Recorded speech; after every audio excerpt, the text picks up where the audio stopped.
Коалицијата за живот во Македонија, што ја предводи СДСМ, своето представување пред граѓаните од регионот го започна со јавниот собир што се одржа во Виница.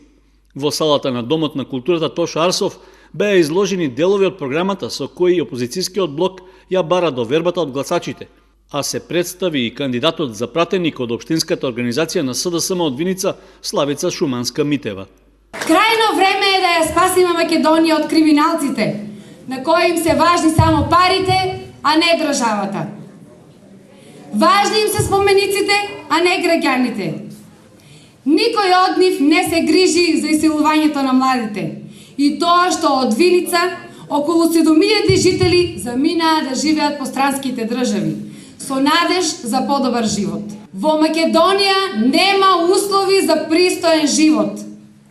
Нема пари за храна, сметките се трупаат, инкасаторите ни се ноќна мора, а од извршителите душа си немаме. Сите сакаме квалитетно здравство, квалитетно образование и сигурна иднина. Сакаме слобода во сопствената држава, сакаме демократија.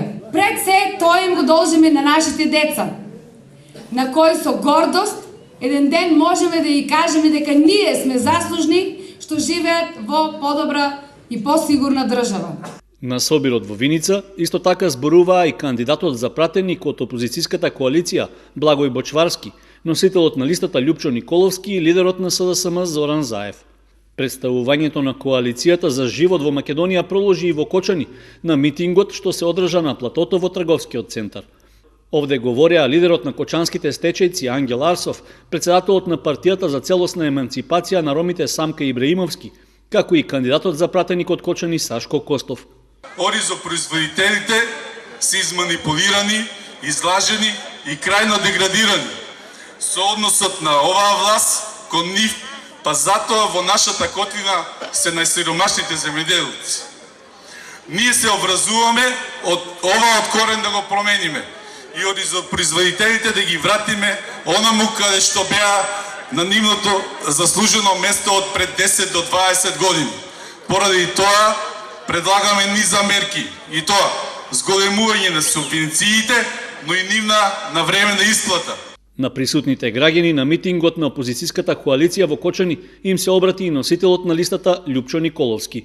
Ќе обезбедиме и зелена нафта.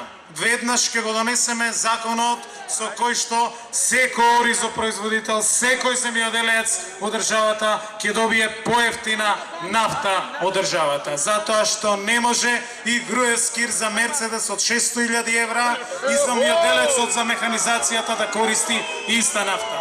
Ќе обезбедиме поевтини вештачки ѓубрива и ќе обезбедиме квалитетни заштитни средства и препарати.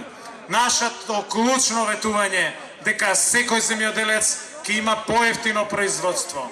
За секој земјоделец ќе се грижиме за неговиот откуп.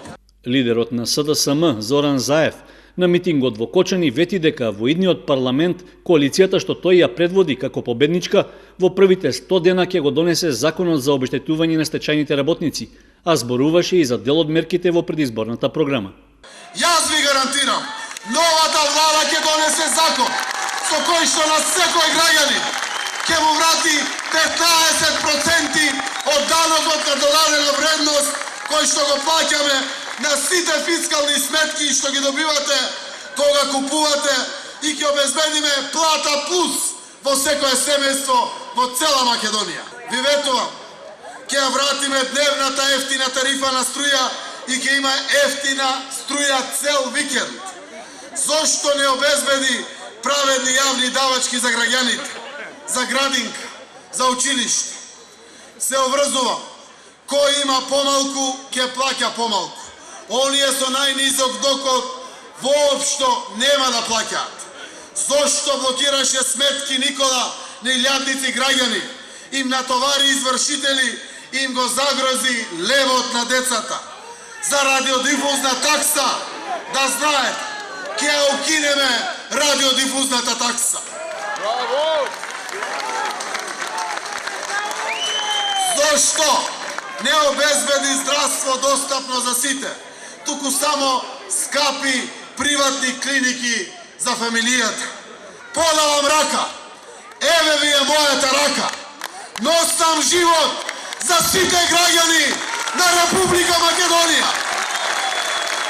На крајот од митингот во Кочани, Заев рече дека знаеот и граѓаните на 11 декември ќе изберат да живеат подобро во Македонија, а тоа ќе им го обезбеди коалицијата што ја предводи СДСМ.